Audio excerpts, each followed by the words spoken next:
देख रहे हैं ZDS TV news. IG Amit पाठक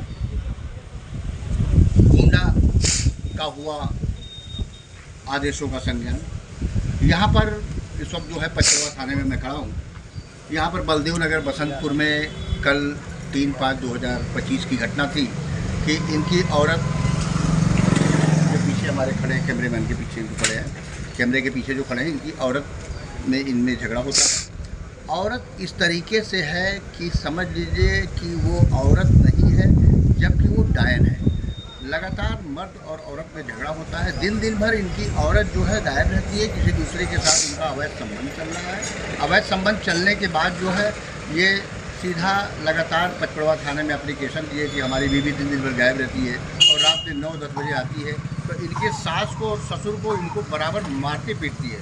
कल की घटना ये है कि कल जब मनीषा सुबह सोकर उठती है तो दोनों लोगों में खुटपुट होता है। तो मनीषा इस तरीके से डायन बन गई कि अपने ससुर के दोनों उंगली को मुंह में डालकर चबा लिया और चबाने के बाद उनके जो हाथ का जो गोश्त निकला और उसके हाथ का जो गोश्त निकला वो भी खा गई। इस तरीके से नरभक्षी बन गई कि इनके हाथ का जो कटा हुआ मांस था उसको भी वो खा गई। ये यहाँ पर सीधा भागते हुए थाना पचरवा में आए और यहाँ पर आने के बाद इन्होंने एप्लीकेशन दिया, मगर थाना पचरवा में सुनवाई नहीं हुई। सीधा ये यहाँ से गोंडा देवी पाटन मंडल के जो महानिरीक्षक आईजी हमारे अमित पाठक जी है, उनसे इन्होंने मुलाकात किया। मुलाकात करने के बाद उन्होंने सारे अपने दुख को बताया। बताने के बाद तत्काल प्रभाव से उन्होंने हमारे आईजी गोंडा ने तुरंत पचरवा थाना एसओ को फ़ोन किया और उनको बताया कि ये प्रकरण क्या है कि इसकी दोनों उंगली को जो है नरभक्षियों की तरह इनकी बीवी ने जो है अपने ससुर का खा लिया है, इस पर कार्रवाई क्या हुआ। उसके बाद उन्होंने तत्काल प्रभाव से आदेश दिया। यहाँ थाना पचरवा में 3/5/2025 को मुकदमा लिखा गया। मुकदमा लिखने के बाद जो है इनका जो है पूरा कार्रवाई हुआ। पर 3/5/2025 को जो है 89/2025 धारा 115(2) और 352, 351, 3 का मुकदमा थाना पचरवा में दर्ज हुआ और दर्ज होने के बाद इसकी अब जांच चल रही है। जांच होने के बाद जो है इस पे देखिए अब अग्रिम कार्रवाई पुलिस के द्वारा क्या होती है। आइए जी जब इनसे बात करते हैं कि कैसे क्या हुआ। तो दादा आप बताइए कि आपका मुकदमा तो थाना पचरवा में लिख गया है।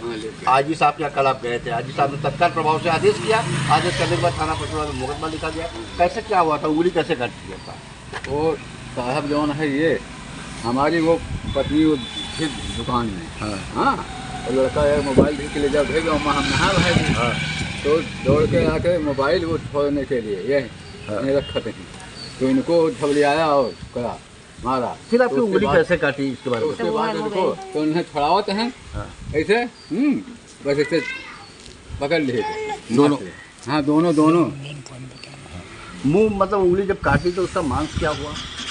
मांस तो कूद खा गई नहीं था वो। अच्छा वो नरभक्षी बन गई। हाँ अरे देख लिया जाए या सूदन या देख लिया जाए या गोड़ खुलिया हुआ जाए सुई लगवाना पड़ेगा। अच्छा आप बताइए कि आपकी बीवी है, कैसे क्या हुआ था पूरा? साहब मैं मेरा मोबाइल मेरे मम्मी को दिया था कि रख लीजिए, मैं नहाने जा रहा हूँ। जबरन गई मम्मी से छीनी, पटकने लग गई, फिर छीना छपकी करने लग गई। उसके बाद में फिर मारी, मेरे माँ को मारी, फिर मेरे को भी मारी। उसके बाद मैं भी थोड़ा बहुत उसको ज़्यादा मारा थोड़ा बहुत हाथ पे। उसके बाद में फिर वो मोबाइल मेरा फोड़ दी। फिर ये आपके पिताजी का हाथ कैसे काटी? और मुँह से दांत से चबा गई। चबा के जो मांस निकला वो क्या खा गई? मांस खा गई। हाँ नाखून में दो अंगली के नाखून भी गायब है पूरा। यहाँ पर देखिए कि औरत जो है किस तरीके से नाखून इनके दोनों हाथ को बकायदे आधे उंगली को खा के नरभक्षी बन जाती है और नरभक्षी बनने के बाद सीधा इस तरीके से देखिए अब मुकदमा दर्ज हो गया है। दर्ज होने के बाद अग्रिम कार्रवाई अब यहाँ से क्या होती है। मैं ZDS TV news MD Anees.